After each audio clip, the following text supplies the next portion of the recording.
Hello and welcome to Read Aloud 3, where it's you, me, and the Trinity here together today on Thursday, and we are still in chapter 7. So thanks for your patience as we were just baby stepping through this chapter, but I do hope that we get to complete this chapter and move on after today. So the first verse that we're starting on is going to be, I think we came back to almost the same place we came back to last time. But I remember the 27 feet tall pillars. Okay, they were bronze. Okay, so each 27 feet tall and 28 feet in circumference, it says in verse 15. And Hiram is the one who cast those. It also says that in verse 15. I don't know why I'm rushing to now. It's like, okay, just be where you're at. Verse 16, for the tops of the pillars he cast bronze capitals, each 7.5 feet tall. Each capital was decorated with 7 sets of lattice work and interwoven chains. He also encircled the lattice work with 2 rows of pomegranates to decorate the capitals over the pillars. The capitals on the columns inside the entry room were shaped like water lilies, and they were 6 feet tall. I just think it's so interesting and neat how, they're just paying all this attention and making it ornate and beautiful. Like, a lot of people are like, that's what, women think about. And they're making things look pretty. But no, not always just women. Okay, the capitals on the 2 pillars had 200 pomegranates in 2 rows around them, beside the rounded surface next to the lattice work. Hiram set the pillars at the entrance of the temple, one toward the south and one toward the north. He named the one on the south Jachin and the one on the north Boaz. I'm going to hear that name come up again. The capitals on the pillars were shaped like, it reminded me because my daughter just did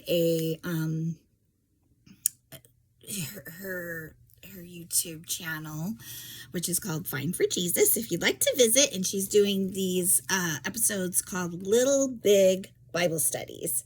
And just, how we learn from each other. Somebody may be that person who's older and somebody might be younger, but we learn from each other as we go through this together, right?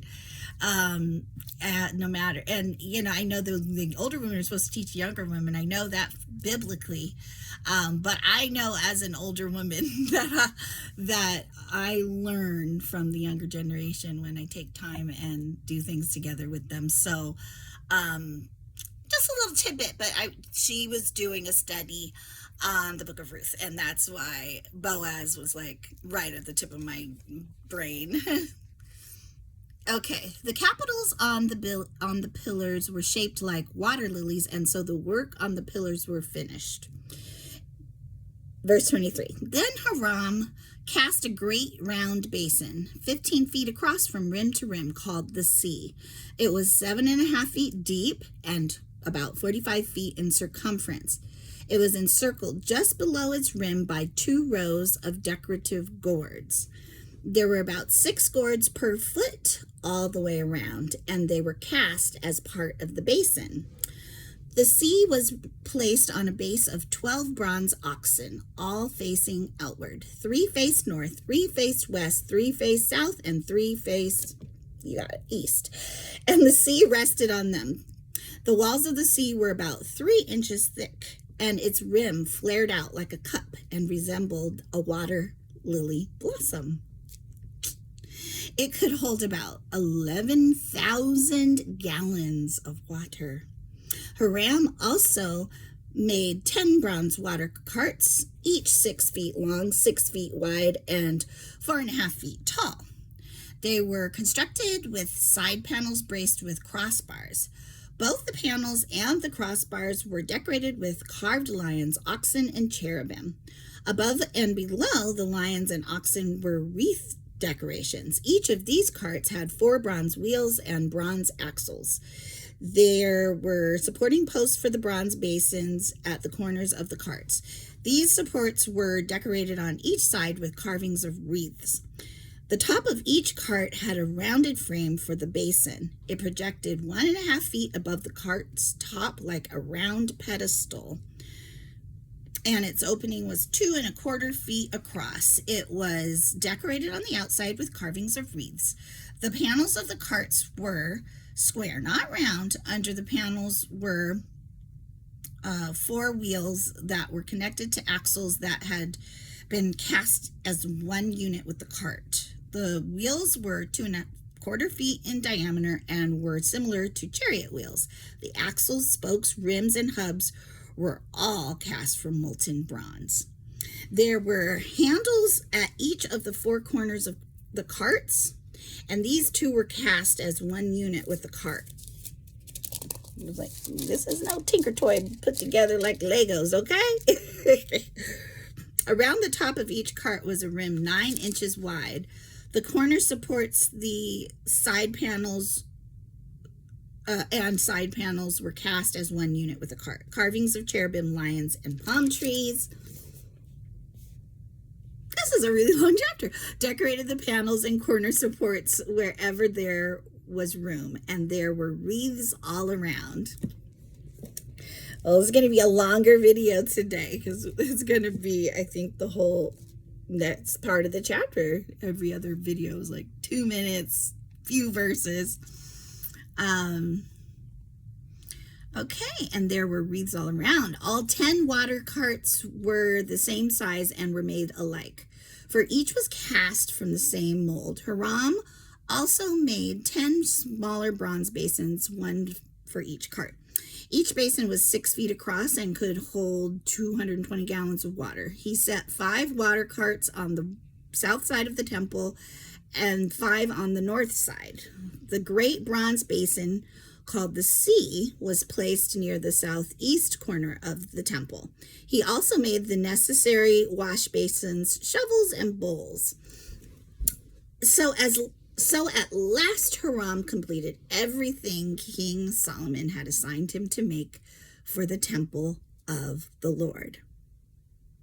The temple of the Lord? Okay, I thought we were doing Solomon's palace. Yeah, that's what it says at the... Oh, these are the furnishings for the temple. Sorry, I lost that in the mix. So we are good. We're focusing on the temple again. Cool. By the way, that section ended about Solomon's palace, where it was talking about the beams that kind of resembled the ones for the temple, or the pattern. Yeah, which were like 3 layers of stone to every one cedar beam. And then it just said, just like the walls of the inner courtyard of the Lord's temple with its entry room. And it was like, by the way, back to the Lord's temple. Okay.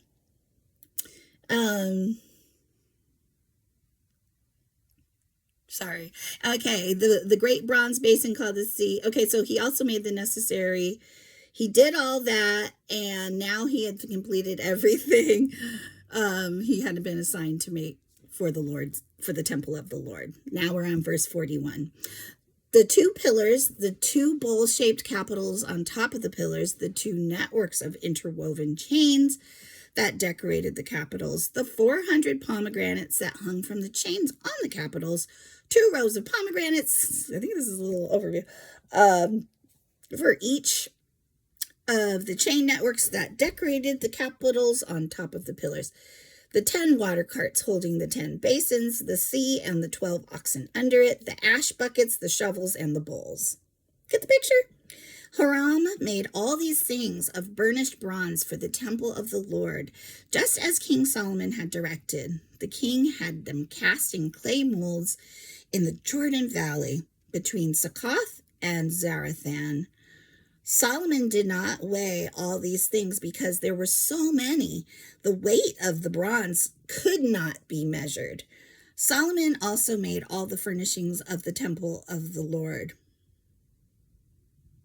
Oh, so it wasn't just Hiram. Solomon was making stuff too. He was putting his hands to it. The gold altar, the gold table for the bread of the presence, the lampstand of solid gold, 5 on the south and 5 on the north.